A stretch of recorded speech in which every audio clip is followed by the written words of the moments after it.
Hey y'all, welcome back to another video. Today I just wanted to do a quick wrap up for all the books I read in August and September, and then I wanted to share what I've added to my October TBR. And then if we have time in the end, I was hoping to go over a few life updates and do a quick unboxing. So without any further ado, let's get into today's video.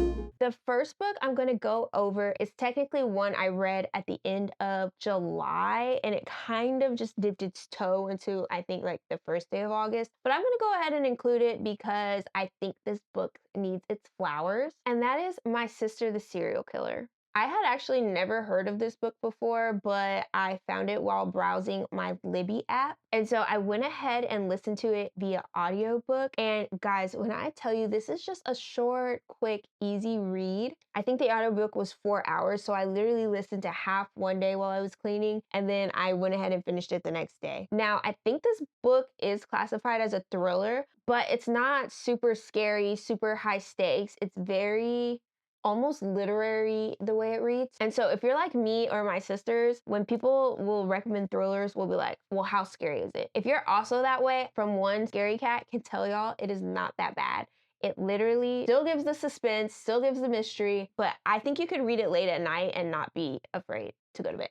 I think I rated this book 4 stars because I love the main character, I love the pacing, I love the writing, and although it's not super thrilling, the mystery kept me listening to the end. Also, I love how it has Nigerian characters and is set in Lagos, because I definitely do want to start reading more fiction by Nigerian authors. Right after that, I read Six of Crows, which, as y'all know, is very popular, and I do enjoy Leigh Bardugo's writing. I think I ended up giving this one a 4.5.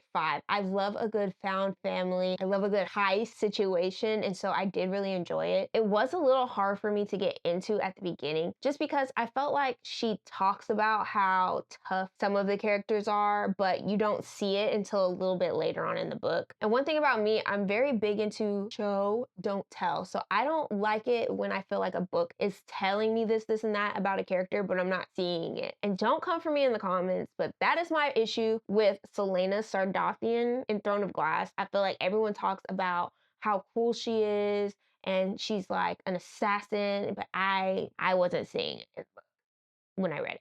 But getting back to Six of Crows, yes, I really did enjoy it. I loved Matthias, my favorite character of the whole book. And yeah, I just wanted to tell you, it is worth your time. You should definitely pick it up. I am planning on buying book 2 and reading it sometime next year. Right after that, I read A Psalm for the Wild Built, which I was also able to get via audiobook from my Libby. I want to say this is like a 4 or 5 hour listen as well. So in this story, our main character kind of goes on a soul searching quest. They're not happy with their day-to-day life, and so they're looking for, I guess, more meaning. I think they end up becoming like a tea monk or something like that. And somewhere along the way, they meet a robot. Now, in this world, robots decided to separate themselves from society and go live in the wilderness, and humans kind of just kept doing their own thing. And so this is the first robot that met with a human face to face in hundreds of years. I won't give too much away because I do think it's a good read that you should pick up, but the two end up going on a sort of quest together, and the story just kind of unfolds from there. Now, I think I gave this one a 3.75. This is definitely very much a literary fiction. It kind of asks big questions and makes you think. It's a very cozy read, very heartwarming. And yeah, I wouldn't say the stakes are very high or anything like that, but it was still able to keep my attention. Yeah, I enjoyed it. For that reason, I gave it a 3.75.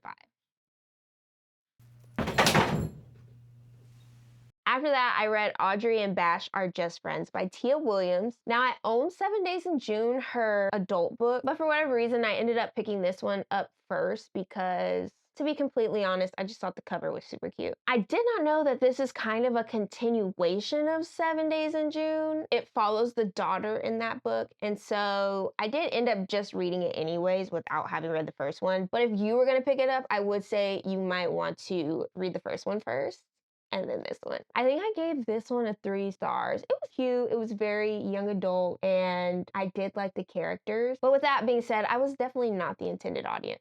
After that, I read All the Sinners Lead by S.A. Crosby. This was definitely my first S.A. Crosby book, and so I was super excited to pick it up. Now, I will say, I probably should have deduced from the title that this was going to have a lot of dark religious kind of themes in it. I kind of have a sensitive spirit though, so just for me, it was a little too much at times. It was a little heavy-handed at times. Editing Yana here, so I didn't really expound, but what I meant by heavy-handed is just that the main character is very mad at God and church and religion in general, because of some things that have happened to him, and that is totally fine. I understand that that's a real thing in life. Like, people are going to be mad at God and mad at church, and things happen to people that obviously, create a kind of resentment there towards religion, God, all those things. But when I say heavy handed, I just felt like the author kept bringing it up almost multiple times. It felt like every chapter, to where anytime an author is driving a point home that emphatically, it kind of, for me as the reader, makes me feel like the author is over my shoulder. And so I can't even really enjoy the book and get lost in it because I just keep hearing the author's voice so much, because it doesn't feel natural that, I guess, the character is trying to drive that home as much with what's going on in the story. I was hoping to articulate my thoughts a little better now that I have had more time to sit with them, but I don't even know if this is helping. But anyway, I'm just going to get back to the video. And so that aspect I did not enjoy. However, I do want to give one of his other books a try because I felt like this one just probably wasn't for me. But finally, to wrap up my August and September reads, I read The Night and the Moth. This book was so highly anticipated for me because I love Rachel Gillig's writing. The One Dark Window duology is a 5-star duology for me. But may I just say that this book exceeded my expectations because I feel like her writing has just gotten so much better. I connected so much with the characters and I loved the world and the storyline. I will say it's definitely my favorite read from this lineup. And yeah, I'm really, really, really excited to read her next book. I think this one's going to be a duology. If I'm correct, please, please, please comment down below if you know that there's going to be a book 2, how many books are going to be in the series. Please correct me if I'm wrong. But needless to say, it was definitely 5 stars for me. So yeah, those were my recent reads from August and September. Now getting into my TBR for October. So I felt like for October, I definitely wanted to read a thriller and then more fantasy. The thriller I ended up choosing is The Chain. This one I had got on a Libby hold, but I just never got around to it. And so I had to return it before I really got a chance to read it. But the description just sounds so, so interesting. It's basically about a chain that starts where I think the main character's child was kidnapped, but in order to get their child back, they have to kidnap someone else's child. And yeah, I was telling my sister about it and she was super interested. So I think we might read this one together. We might do a little buddy read video, but I really do want to get into that one this month. Then I decided to add an epic fantasy because I really want to get more into them. I love Bookish by Tammy.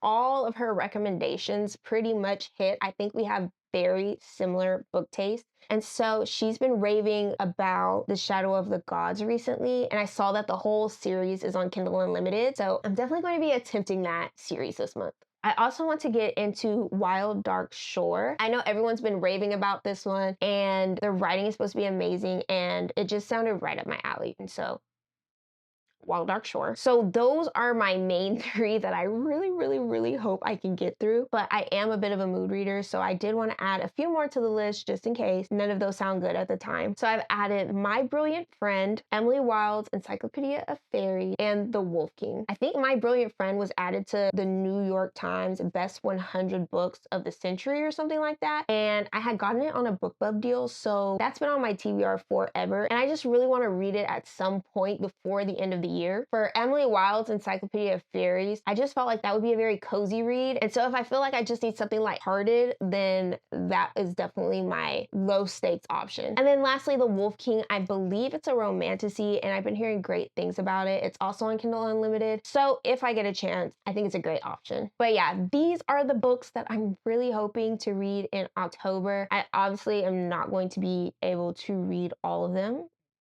I'm making it my goal to finish at least 3, so we'll see. I'll keep you posted for sure. But that kind of helps me segue into some life updates that I've really been excited to share with you guys. I think I've already mentioned that I'm moving in a recent vlog, but not only am I moving with 3 children, which is naturally always going to be chaotic. We're actually downsizing. I don't know if I've shared this, but I was recently laid off of my job, which I know a lot of people are going through right now. And so we really just wanted to cut back on some bills and kind of pare down on all the stuff we have and just get a little more organized in that way. Yeah, I have so much I just need to sell or donate. It's going to come with a lot of organization. And so if you guys want to come along with me on that journey, please comment down below. I'd love to do like some moving diaries and stuff like that. But what I've been really excited to share with you guys is I am hoping to launch a small business soon. I still haven't ironed out all of the details yet. We're definitely just in the planning phase, but I'm hoping to make a little bookish business with maybe stickers, bookmarks, insert, things like that. Those are things I've really enjoyed making lately, and I thought to myself, why not share? And so yeah, if you guys want to hear more about that as well, I'd be happy to update as we get a little further in the process. And hopefully we'll be launching here sometime beginning of next year. Okay, lastly, because on my way to come film, I saw that my package was delivered, and I don't know, but watching people unbox things just scratches a very happy itch in my brain. So I thought, why not unbox? Because I thought y'all might want to see the new case I got for my e-reader. This is a Elise Brienne design. I'm sure you guys have seen her all over TikTok, and I've been really wanting to buy one of her cases. But I saw that she was selling the Kindle Oasis cases on a flash sale because she was just trying to get rid of all the stock. And so this was $5. Now, I don't have a Kindle Oasis, but I have the Books Go 7, and I've seen online that some people use the Kindle Oasis case on the Books Go 7 and it just fits perfectly. And so I thought maybe I could unbox it and we could try it out together. Okay, so taking off this case and let's see if it fits. I love the make of this. Should just slip in.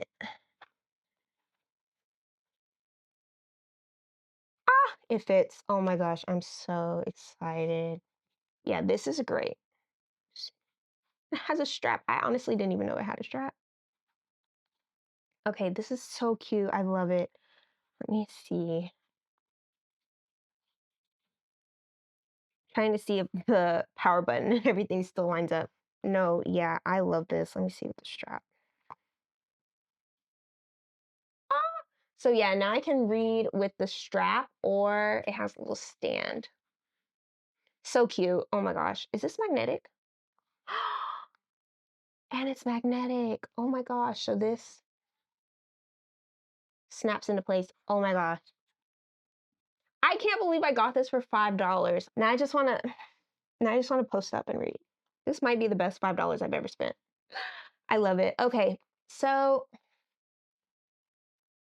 that's really all I had to share in this video. Thank you guys so much for watching. I can't wait to hear from you in the comments below if you've read any of these or if you have any recommendations for something I maybe should add to my TBR for October. So I will see y'all in my next video. Bye.